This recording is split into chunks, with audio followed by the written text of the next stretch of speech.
Bismillahirrahmanirrahim. Assalamualaikum warahmatullahi wabarakatuh. Alhamdulillahirabbil alamin. Puji syukur kepada Allah Subhanahu wa taala. Kemudian salawat dan salam untuk junjungan kita Nabi Muhammad sallallahu alaihi wasallam. Anak-anak ustaz semuanya, pada pertemuan kali ini kita masuk pada bab yang keempat berkaitan dengan akhlak terpuji dan akhlak tercela. Baik, sebelum kita masuk pada materi kali ini, kita akan bahas atau Ustadz ingin terlebih dahulu menyampaikan sedikit motivasi bagi kita bersama.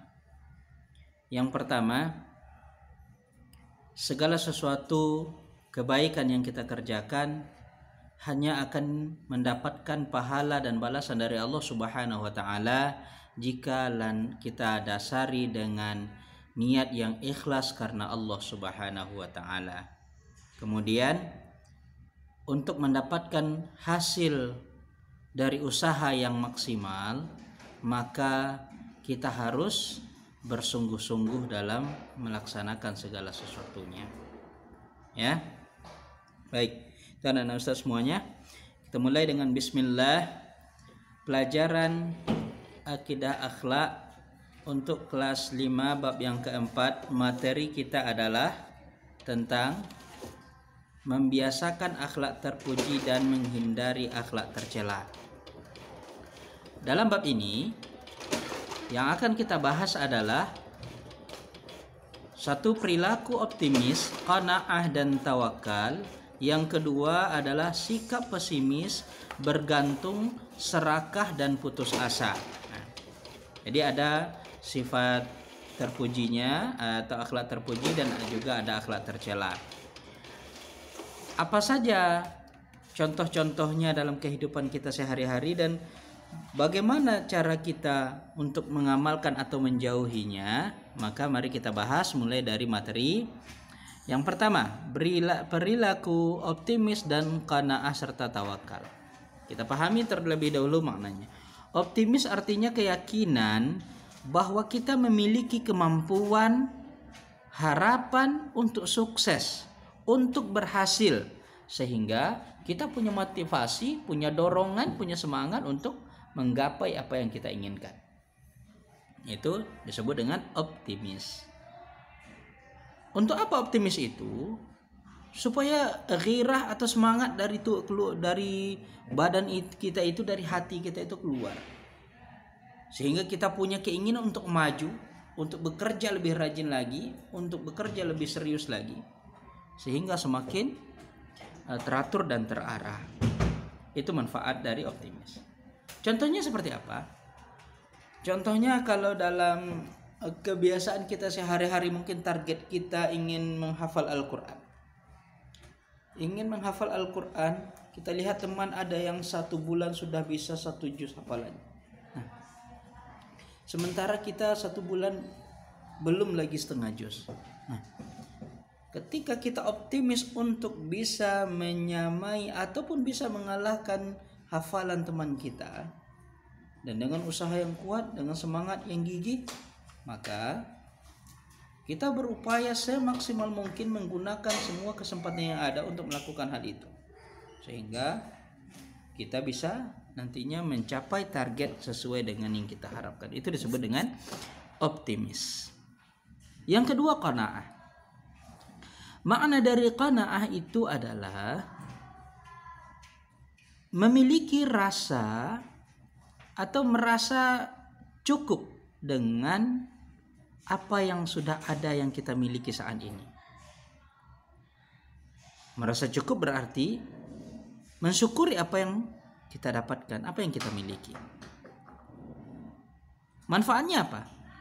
Supaya hati kita menjadi tenang, kita bisa menjadi orang yang syukur nikmat, tidak rakus di dalam kehidupan duniawi, dan hidup bisa dalam keadaan sederhana. Itu manfaatnya. Contoh, kita punya pakaian atau mungkin punya tas sepatu yang mungkin harganya murah dibandingkan punya teman kita. Tapi bagaimana bentuk sifat qanaah yang kita miliki? Kita gunakan sebaiknya. Kita jaga. Kalau kotor kita cuci, kita bersihkan. Lalu kita rawat dengan sebaik-baiknya sehingga kita menjadi tetap orang-orang yang bersyukur. Walaupun harga secara materi atau kalau diukur dengan uang bisa jadi harganya murah, tapi bentuk memelihara, bentuk penjagaan kita itu adalah cerminan dari sifat qanaah yang kita miliki. Itu yang harus kita laksanakan dalam kehidupan kita sehari-hari, ya. Selanjutnya adalah tawakal. Apa makna tawakal? Tawakal itu asal katanya adalah wakil, yaitu penyandaran hati kepada Allah Subhanahu wa ta'ala. Manfaatnya apa? Supaya setiap saat, setiap waktu, dimanapun tempat, kita senantiasa mengingat Allah Subhanahu wa ta'ala. Ingatlah segala sesuatu yang kita lakukan, ada pertolongan Allah. Kita selalu dalam penjagaan Allah, dan Allah senantiasa melindungi kita. Itu disebut dengan tawakal. Contohnya bagaimana? Sesudah kita berusaha maksimal dalam belajar di sekolah, kita sudah belajar, kita sudah hafal, sudah mendengarkan guru dengan baik, penjelasannya pun sudah kita catat di buku catatan kita. Nah, bagaimana bentuk tawakal kita kepada Allah? Apapun hasil nilai yang kita dapatkan di akhir nanti, maka semuanya itu kita yakini sebagai sebuah ketetapan dari Allah dan terbaik untuk kita. Itu disebut dengan tawakal. Nah, itu yang harus kita tanamkan dalam kehidupan kita sehari-hari. Itu yang harus kita tetap jaga di dalam hati kita, yaitu sifat tawakal kepada Allah Subhanahu wa ta'ala. Lanjut. Yang kedua adalah sikap pesimis, bergantung, serakah, dan putus asa. Nah, ini lawan dari sikap yang kita bahas sebelumnya ini. Jadi ketika kita bahas tentang tawakal qanaah, kewajiban kita adalah untuk mengamalkannya.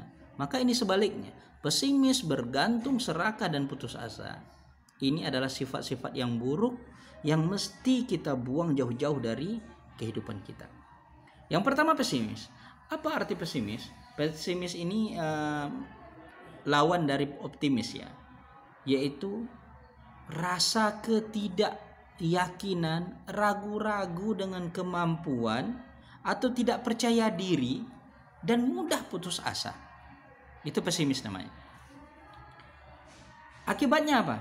Kita tidak punya semangat, kelihatan kayak orang lesu, tidak muncul aura kesuksesan itu dalam kehidupan kita, sehingga hasilnya nol. Kita tidak dapatkan apa-apa yang kita inginkan.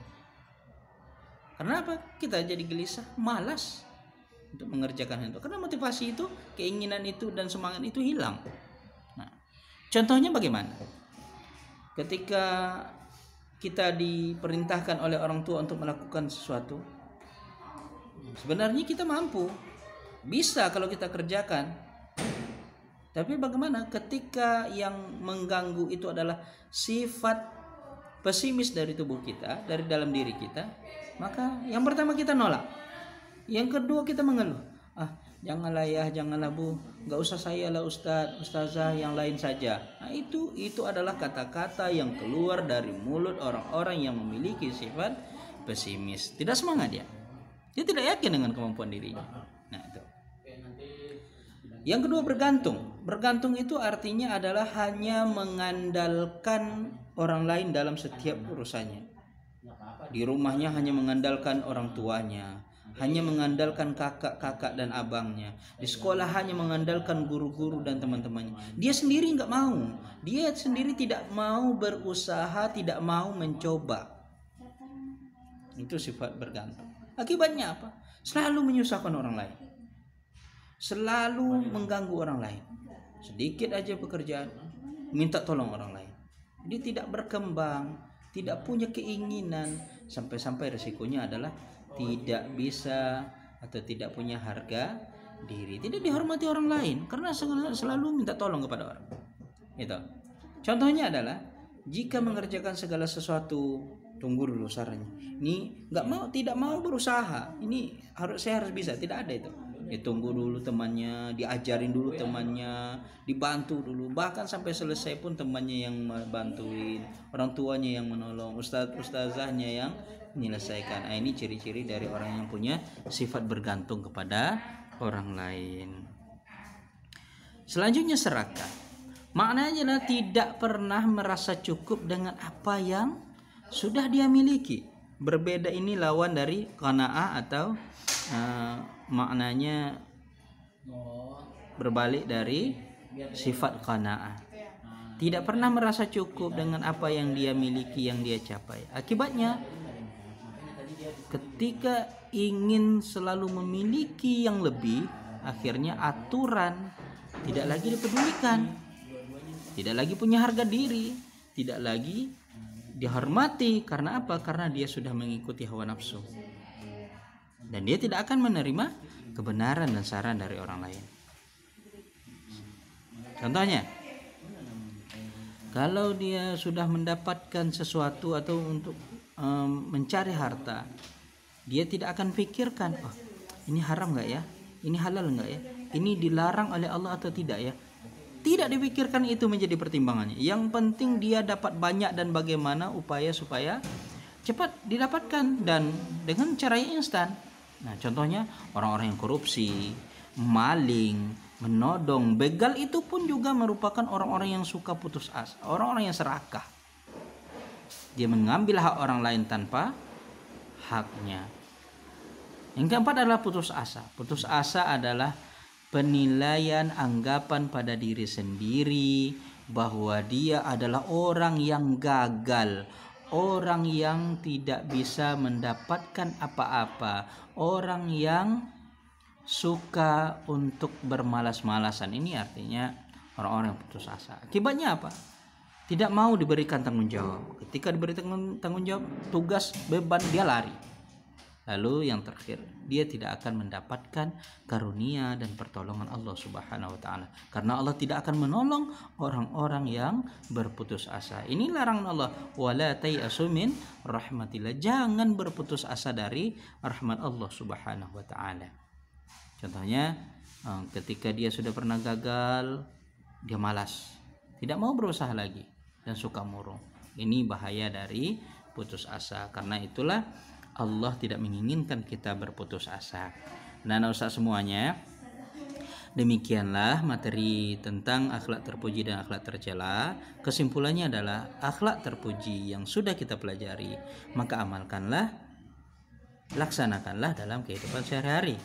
Dan akhlak-akhlak tercela itu jauhilah semuanya agar kita senantiasa mendapat ridho dan rahmat Allah Subhanahu wa taala. Demikian materi kita untuk bab ini, dan terakhir kita akhiri dengan alhamdulillahirabbil alamin, dan nasihat penutup, senantiasalah kita jaga ibadah kita kepada Allah Subhanahu wa taala, tingkatkan kualitas dan kuantitasnya, berbakti kepada kedua orang tua. Barakallahu fikum jami'a. Assalamualaikum warahmatullahi wabarakatuh.